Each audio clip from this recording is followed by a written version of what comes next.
နဗီကအလေးနဲ့ပွဲမှာတင်ကြမယ်ပြောစကိုကခေါင်းညှိပြအာဆင်နယ်ကတော့၄ဂိုးသွင်းပြီးပါရိုက်ပြလိုက်လေရဲ့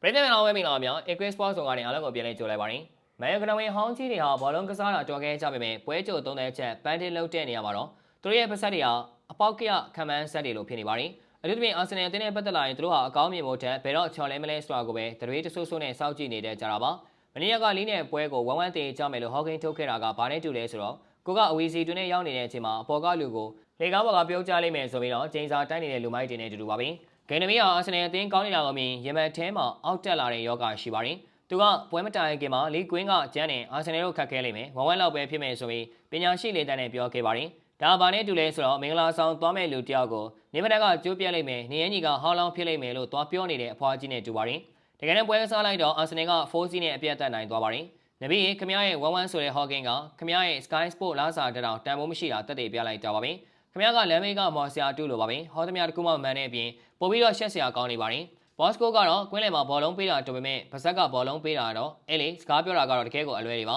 သူကလည်းနဗီနောက်လိုက်ပြီးအာဆင်နယ်ကအခုမှရလက်ဆိုးကနေလာတာလိကဖိအားပေးရင်1-1ဖြစ်သွားနိုင်တယ်စကိုရင်ခမရရဲ့သုံးသက်ချက်ကမီးပြက်နေတဲ့အိမ်မှာနေကမျက်မှန်တက်ပြီးစာဖတ်နေတယ်လို့ပါပဲဘာမှလည်းမမြင်ရပဲစိုးခံမှန်းနေတာအာဆင်နယ်ကကိုသွင်းတာတွေတောက်ကန်ဘောတွေနဲ့နိုင်သွားတာတွေဖြစ်စေအောင်တော့4G ဆိုတာ4G ပါပဲ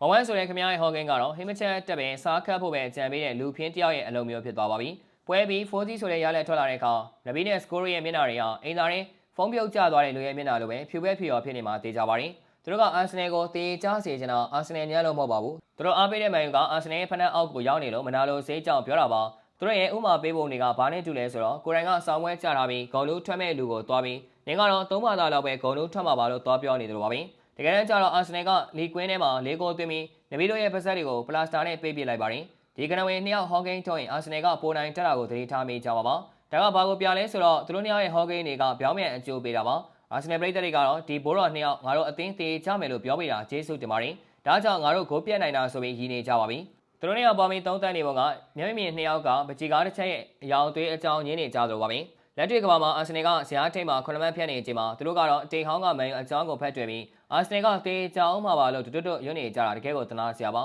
နဗီနဲ့စကိုရင်ခင်ဗျားတို့ရဲ့နီးပြပိုင်း3တန်းချက်တွေကဟောင်းလွှမ်းနေတဲ့သတင်းစာဟောင်းတွေလိုပါပဲဘာမှသုံးစားလို့မရတော့ပါဘူး1-1တေးချမယ်လို့ပြောပြီး4စီးနဲ့အဆက်ခွဲခံလိုက်ရတာဟာခင်ဗျားတို့ရဲ့အတွေ့အကြုံတွေကိုအမိုက်ပုံးနဲ့ပြစ်လိုက်တာနဲ့တူတူပါပဲအာဆင်နယ်ကတော့ခင်ဗျားတို့ဘယ်လောက်ပဲချိန်စာတိုက်ခင်ဗျားတို့ရဲ့ဟော့ကင်းတွေကိုအင်သာ3ဆက်ကိုလို့သဘောထားပြီးဇယားထိပ်မှာဆက်ရှိနေမှာပါနောက်တစ်ခါအာဆင်နယ်အကြောင်းဟော့ကင်းထုတ်ချင်ရင်တော့အရင်ဆုံးကိုတင်းအခြေအနေကိုမှန်တဲ့အရင်ကြည့်အောင်လို့ပဲအကြံပေးလိုက်ပါစီခင်ဗျာနဗီကတေးချမယ်ပြောစကိုကခေါင်းညှိပြအာဆင်နယ်ကတော့၄ဂိုးသွင်းပြီးပါရိုက်ပြလိုက်လေဟုတ်တယ်မဟုတ်လားခင်ဗျာအဆုံးလေးကြည့်ရှုပေးခဲ့ကြတဲ့အတွက်အားလုံးကိုကျေးဇူးထူးပဲတင်ရှိပါရခင်ဗျာ